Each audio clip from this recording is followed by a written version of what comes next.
నిరుపేదలకు రాజశేఖర రెడ్డి పెట్టిన కార్యక్రమం అని చెప్పి 10 లక్షల వరకు కూడా ఒక కుటుంబానికి ఆరోగ్యశ్రీ కింద ట్రీట్మెంట్ ఇచ్చే విధానాన్ని కూడా రూపొందించారు. ఇవన్నీ ఇస్తే ఈరోజు టీఆర్ఎస్ అంటారు కదా, ఏమై 2500 ఎప్పుడు ఇస్తారు? అయ్యా బాబు, మీరు నెలన్నరేనయ్యా మేము పరిపాలించింది, ఇంత లోపల ఎన్నికల కోడ్ వచ్చింది. మీరు 9.5 సంవత్సరాలు పరిపాలించిండ్రు. మీరు 3,000 రూపాయలు నిరుద్యోగ భృతి ఇస్తా అని ఇచ్చిండ్రా? డబుల్ బెడ్రూమ్ ఇల్లు ఇస్తా అని ఇచ్చిండ్రా? 3 ఎకరాల భూమి ఇస్తా అని ఇచ్చిండ్రా? ఇట్లా చెప్పుకుంటూ పోతే కోకొల్లలు. ఆ ఒక 2,500 ఇస్తలేరు, 2,500 ఇస్తలేరు అనేటువంటి మాట పట్టుకుంటా ఉన్నారు.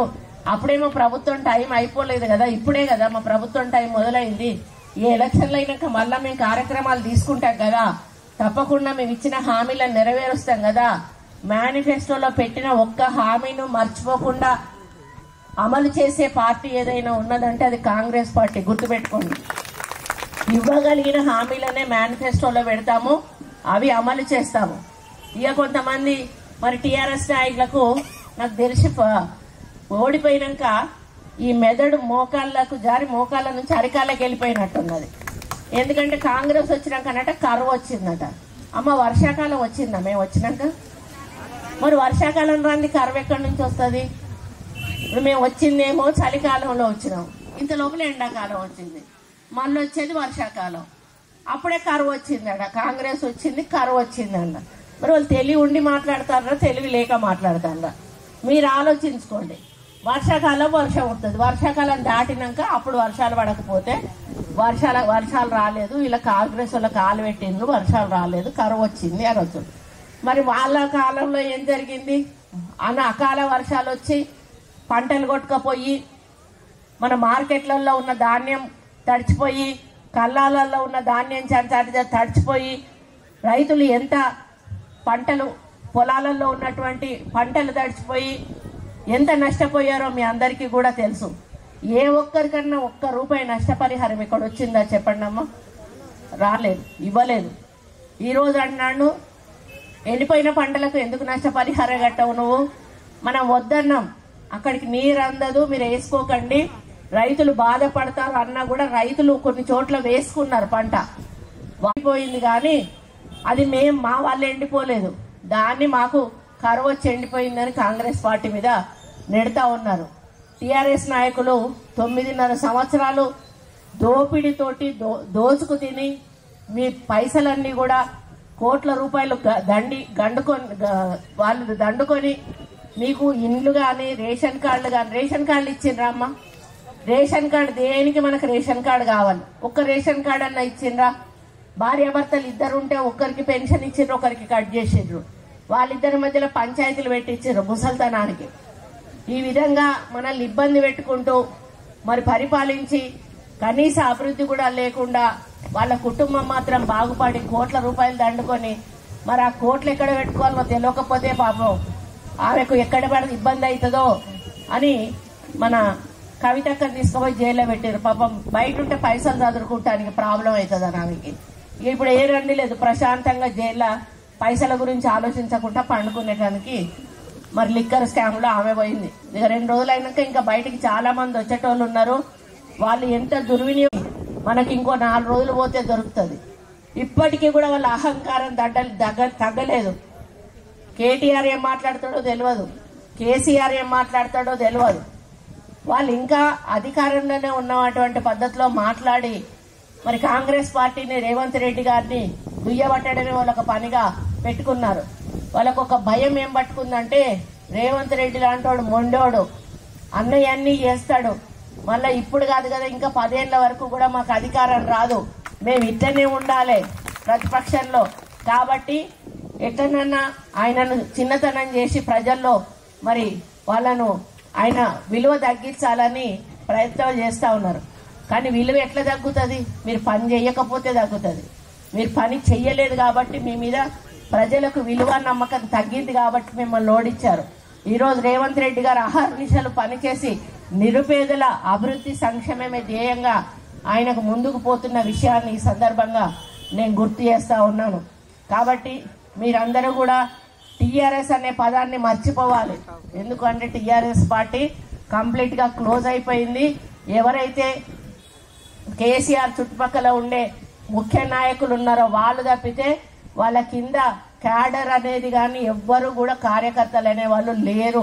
100% ఈరోజు టీఆర్ఎస్ బొంద పెట్టబడింది అనేది తెలియజేస్తా ఉన్నాను. ఇక ఆ పార్టీ కోటేయకండి. ఇకపోతే బీజేపీ పార్టీ, నువ్వు టికెట్ ఈ నుంచి హైదరాబాద్ పోవడానికి ఇంతకుముందు 100 పెట్టేదానికి అనుకో, వాడు 200 పెడతాడు. 200 పెడితే సచ్చుకుంటే నువ్వు 200 కట్టి పోవాల్సిందే. వాడు గవర్నమెంట్కి ఏం పైసలు ఇవ్వడు, ఆ వచ్చిన పైసలన్నీ వాడే తింటాడు. ఎందుకంటే అమ్మేసినాక మనకు దాని మీద అధికారం ఉంటుంది. నీ ఇల్లు ఉన్నది, నీ ఇల్లు అమ్మేసుకున్నావు, నువ్వు 5,000 కిరాయికి ఇచ్చుకునేదానివి, నువ్వు అమ్మినాక ఆమె 10,000 కిరాయికి ఇచ్చుకున్నది. ఆ 10,000లో నీకేమైనా పైసలు ఇస్తుందా? కొన్నా ఇయ్యదు కదా. అట్లనే మన ప్రాపర్టీలన్నీ ఈరోజు బీజేపీ వాళ్ళు అదాని అంబానీలకు అమ్ముతా ఉంటే రేపు మన మీద పడతాయి ఆ పైసలన్నీ. ఇక్కడ వ్యవసాయం చేసే వాళ్ళు కూడా ఉన్నారు. రేపు మీ భూములు కూడా అదానికి అంబానీకి కట్టబెడతాడు. కట్టబెట్టి మీకు ఇంత ఇస్తామనే మాట చెప్తాడు. తర్వాత ఆ పంట ఏమేయాలి, ఎరువులు ఏమేయాలి, ఏం చేయాలి, ఏ మెషిన్ తెచ్చి దాన్ని దున్నాలి, అవన్నీ కూడా వాళ్ళే చేస్తారు. చేసినాక ఎన్ని లక్ష రూపాయలు వచ్చినా సరే నీకు 50,000కు మాట్లాడుకుంటే నీకు 50,000 ఇస్తాడు, 1,00,000 ఇయ్యాడు. అందులో నువ్వు కూలీ దాని లెక్క నువ్వు పోయి మళ్ళా ఏదైనా పని ఉంటే, మనుషులు చేసే పని ఉంటే కూలీ పని చేయాలి. అంటే నీ సొంత భూమి కూడా నీకు హక్కు ఉండదు. రేపు మళ్ళీ గవర్నమెంట్ బీజేపీ వస్తే నేను చెప్తా ఉన్నాను. కాబట్టి అటువంటి బీజేపీ వస్తే మనం మొత్తం కూడా నష్టపోతాం. ఇదివరకు రజాకార్లు మన బ్రిటిష్ వాళ్ళ గురించి మీకు తెలుసు. సేమ్ అదే పరిపాలన మళ్ళీ మనకు రాబోతా ఉంది. అది రాకుండా ఉండాలి అంటే మనం బీజేపీని ఓడగొట్టాలి. ఇక్కడ అమ్మాయిలు చదువుకున్న వాళ్ళు ఉండే ఉంటారు. రిజర్వేషన్లు అన్నప్పుడు ఎస్సీలకింత, బీసీలకింత, ఎస్టీలకింత, ఓబీసీలకింత, ఓసీలకింత అని రిజర్వేషన్లు ఉంటాయి. మనకు కాలేజీలలో సీట్లు కానీ, లేకపోతే ఎంబీబీఎస్లో కానీ, ఇంజనీరింగ్లో కానీ, ఎంబీఏలో కానీ ఎందులోకి పోయినా కూడా మనకు రిజర్వేషన్లు ఉంటాయి.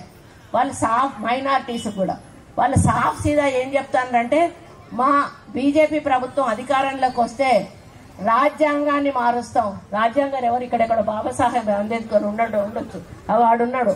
ఆయన రాసిన దగ్గర నుంచి ఆ పుస్తకం మీద ఒక్క అక్షరం ముక్కను కూడా ఎవరు దిద్దిన పాపన పోలేదు.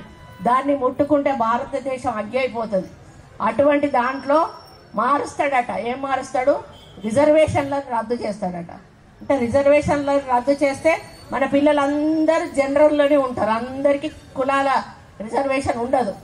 అంటే పెద్దోడు బాగా మార్కులు వచ్చినోడు మనోడికి మార్కులు రాకపోతే వెనకకే పోతాడు. ఇప్పుడు మన 10% మనకున్నది అనుకో, బీసీలకు 10% ఉంటే ఆ బీసీలకు 10%లో మీ వాడికి ఎన్ని మార్కులు వస్తాయో అందులో ఎక్కువ మార్కులు ఉన్న వాళ్ళకి తీసుకుంటారు. వానికి 90 వచ్చినాయి, మనోనికి 50 వచ్చినాయి. మనోనికి 50 వచ్చినప్పుడు బీసీలకు ఉన్న 10%లో మన బీసీ వాడిని 50 మార్కుల నుంచి లెక్క పెట్టుకుంటూ పోతారు. 50 తర్వాత తక్కించుకుంటూ 10 మందిని తీసుకోవాల్సి అనుకుంటే 10 మందిని తీసుకుంటారు. అదే రిజర్వేషన్ రద్దు చేస్తే పై నుంచి చూస్తారు. మనకి 90 వస్తాయి, 80 వస్తాయి, 70 వస్తాయి, 60 వస్తాయి. అన్ని వాళ్ళకి పోయినాక కొసకొచ్చే వరకు మన వాళ్ళకి ఒక్క సీటు కూడా మిగలదు. అంటే మనకు చదువుకునే అవకాశం ఉండదు. మన పిల్లలకి రేపు ఉద్యోగాలలో కానీ విద్యలో కానీ చదువుకునే అవకాశం ఉండదు. బాజాప్తా బీజేపీ వాడు ఏం చెప్తాడు, మేము వస్తే రిజర్వేషన్లు రద్దు చేస్తాము. మన పిల్లల భవిష్యత్ అది, మన భవిష్యత్ అది.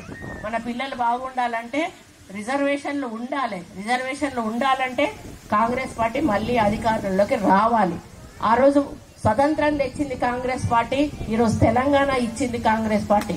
కాబట్టి ఎట్టి పరిస్థితుల్లో కూడా రిజర్వేషన్లను రద్దు చేయకుండా ఉండాలి అంటే మనం కేంద్రంలో ఇండియన్ అలయన్స్ కాంగ్రెస్ పార్టీని గెలిపించాల్సిన బాధ్యత ఉంది. ఇప్పటికే మోడీకి తెలిసిపోయింది, ఉత్తర భారతదేశంలో మాకు ఓట్లు పడలేదు, మేము గెలవము. ఇక దక్షిణ భారతదేశం మీద పడ్డాడు. రేపు వస్తాడట, రేపు ఎల్లుండో దక్షిణ భారతదేశం మీద పడ్డాడు. ఏమి లేదు, ఆయన ఒక్కడే మనిషి. ఇంకో మనిషి పక్కన ఉండడు, ఇంకొన్ని మాట్లాడనియ్యాడు, ఇంకొన్ని కనపడనియ్యాడు. రాముణ్ణి ప్రతిష్ఠించారు. ఎవరైనా పోయొచ్చిండ్రు అయోధ్యకి? ఇక్కడ పోలేదా? పోనోళ్ళే మంచోళ్ళు. ఎందుకంటే పోయిన వాళ్ళందరూ బాధపడి వస్తాండ్రు. మొత్తం గుడి కంప్లీట్ కాకుండా రాముణ్ణి ప్రతిష్ఠించాల్సిన అవసరం ఏమొచ్చింది? అందులో బాలరాముడు అని ప్రతిష్ఠించిండు. మళ్ళీ బాలరాముడు అంటే ఇంత ఉండాలి. మరి ఆ రాముడు ఇంతున్నాడు, విల్లు పట్టుకొని ఇంత పెద్దగా ఉన్నాడు. ఆయన బాలరాముడు ఎట్లా అవుతాడు? పెద్ద రాముడు ఉన్నప్పుడు పెద్ద రాముడి పక్కన సీత ఉండాలి, సీత పక్కన లక్ష్మణుడు ఉండాలి, లక్ష్మణుడి పక్కన ఆంజనేయుడు ఉండాలి.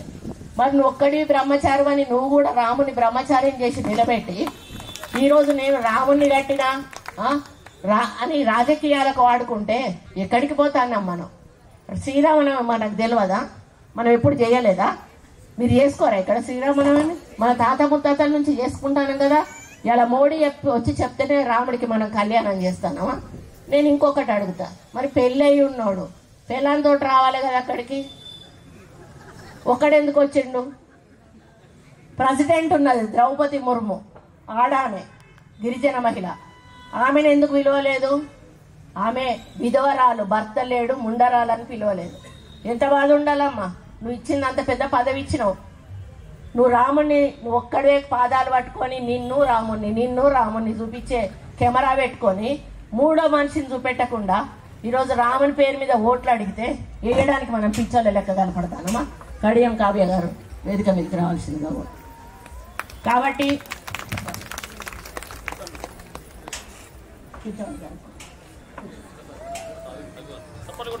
అందరూ కూడా జై కాంగ్రెస్.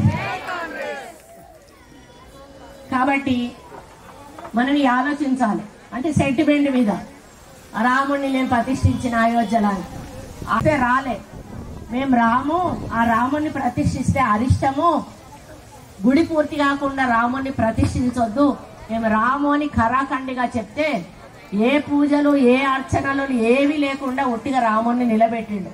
మనం ఈ దేవతను నిలబెట్టుకుంటే ఎంత పెద్ద పండుగ చేసుకుంటామమ్మా? 3 రోజుల పండుగను 4 రోజుల పండుగను చేసుకుంటాం, 10 రోజుల పండుగ ఇది. అగో ఒక రాముని ఒక రోజులు అట్లా నిలబెట్టిండు, పొద్దాక టీవీలో చూపెట్టిండు, అయిపోయింది. ఎవరైనా రాముని పేరు చెప్తే చెంప మీద చెల్లు అని ఒక దెబ్బ కొట్టండి, బీజేపీ వాడు ఎవడ. అర్థమైందా? పాపం తగులుతుంది ఆ రాముని అక్కడ నిలబెట్టి ఆయన నాగం చేసింది. కాబట్టి ఇవన్నీ కూడా మనం ఆలోచించుకొని ఈరోజు కాంగ్రెస్ పార్టీలో రాహుల్ గాంధీ గారు 5 సూత్రాలు కూడా ఏవే వస్తాయో చెప్పారు. అవన్నీ కూడా మనోళ్ళు ఇంటింటికి కూడా తీసుకెళ్లి చెప్తారు. అవన్నీ వినండి. ఇప్పటికి అయితే 6 గ్యారంటీలు ఏవైతే అమలు అవుతా ఉన్నాయో అదే పద్ధతిలో ఆ గ్యారంటీలను కూడా అమలు చేసి నిరుపేదల జీవితాలను బాగు చేసే కార్యక్రమంలో భాగంగా కేంద్ర ప్రభుత్వం రాష్ట్ర ప్రభుత్వం కూడా కాంగ్రెస్ పార్టీ ప్రభుత్వం ఉంటే అన్ని విధాలా మీకు మేలు జరుగుతుంది. కాబట్టి మీరందరూ కూడా తప్పనిసరిగా ఎవరు ఎన్ని మాటలు చెప్పినా కూడా ఇటు బీజేపీకి ఓటేయకండి, అటు టీఆర్ఎస్ కి ఓటేయకండి. డబ్బులు ఇస్తే మాత్రం తీసుకోండి, ఎందుకంటే వీళ్ళు బాగా సంపాదించుకొని ఉన్నారు. కాంగ్రెస్ పార్టీ అకౌంట్లలో డబ్బులు కూడా గుంజుకున్నారు బీజేపీ వాళ్ళు. అంటే పార్టీ డబ్బులు ఉంటాయి కదా తల్లి, పార్టీ డబ్బులు కూడా ₹1 లేకుండా గుంజుకున్నారు అక్కడ కేంద్రంలో మోడీ. ఎందుకంటే ఆ పైసలతోటి మనం క్యాండిడేట్లకు 70